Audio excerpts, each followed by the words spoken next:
Ananda semuanya. Kali ini kita kembali mempelajari tentang bakteri. Adapun tujuan pembelajaran pada kali ini yaitu dapat menjelaskan pengelompokan bakteri.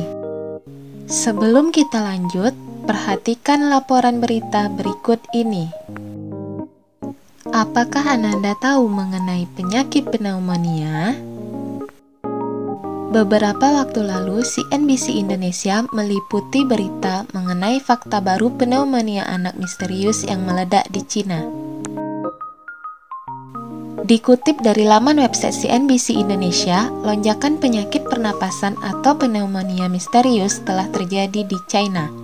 Penyakit yang umum di kalangan anak-anak ini membuat rumah sakit tingkat kota kewalahan. Banyak bangsal rumah sakit penuh. Media corong pemerintah Global Times menyebut rumah sakit anak Beijing menerima hingga 9.378 pasien setiap harinya dan telah memenuhi kapasitas penuh selama 2 bulan terakhir. Dikatakan juga bahwa klinik rawat jalan, klinik anak, dan departemen pernapasan di beberapa rumah sakit di Beijing telah dipesan setidaknya selama 7 hari. Lonjakan ini terjadi pada musim dingin pertama sejak China mencabut pembatasan ketat terkait virus corona yang diberlakukan sejak tahun 2020. Nah, dari potongan berita di atas, dapatkah kamu menganalisis hubungan isu-isu sosial tersebut dengan materi pembelajaran kita kali ini? Selanjutnya, kita masuk ke pengelompokan bakteri. Apa aja sih dasar-dasar pengelompokan bakteri? Ada beberapa dasar pengelompokan bakteri, yaitu bakteri berdasarkan bentuknya. Selanjutnya, bakteri berdasarkan jumlah dan letak flagela. Yang ketiga, pengelompokan bakteri berdasarkan cara memperoleh makanan. Keempat, pengelompokan bakteri berdasarkan kebutuhannya terhadap oksigen. Yang terakhir, pengelompokan bakteri berdasarkan struktur kimia dinding selnya. Adapun bakteri berdasarkan bentuknya dibagi pula menjadi 3, yaitu kokus atau berbentuk bulat, bacillus berbentuk batang, spirilia berbentuk spiral.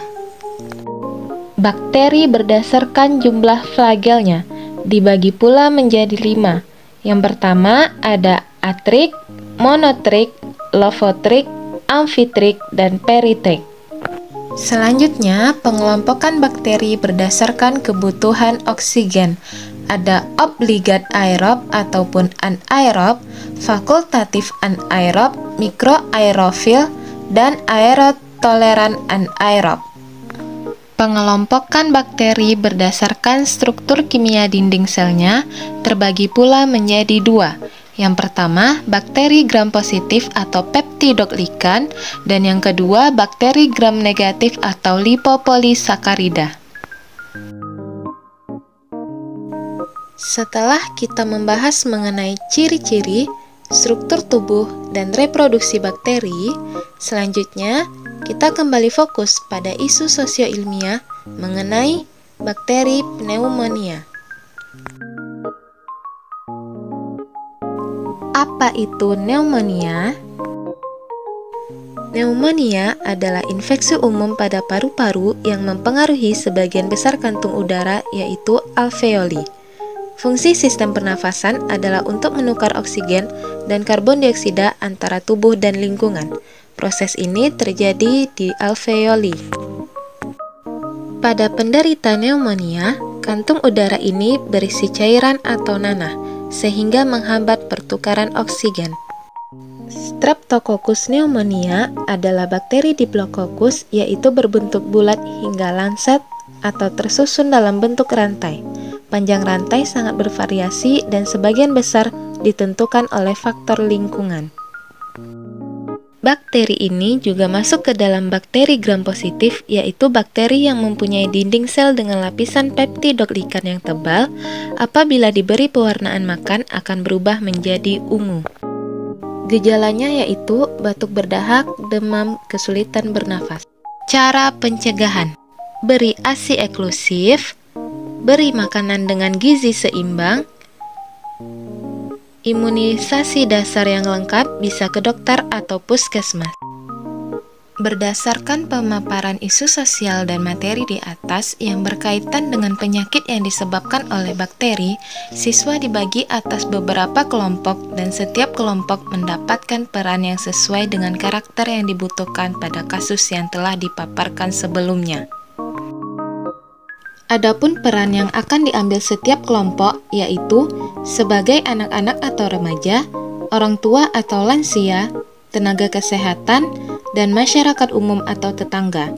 Dalam kegiatan ini, siswa diminta untuk memberikan pendapat, pandangannya, serta tanggapan berdasarkan peran yang diambilnya terhadap kasus yang sedang dilakoni. Setelah melaksanakan tugas kelompok sebelumnya, siswa menulis refleksi pribadi tentang apa yang mereka pelajari dari aktivitas sebelumnya, baik dari segi pemahaman ilmiah maupun sosial.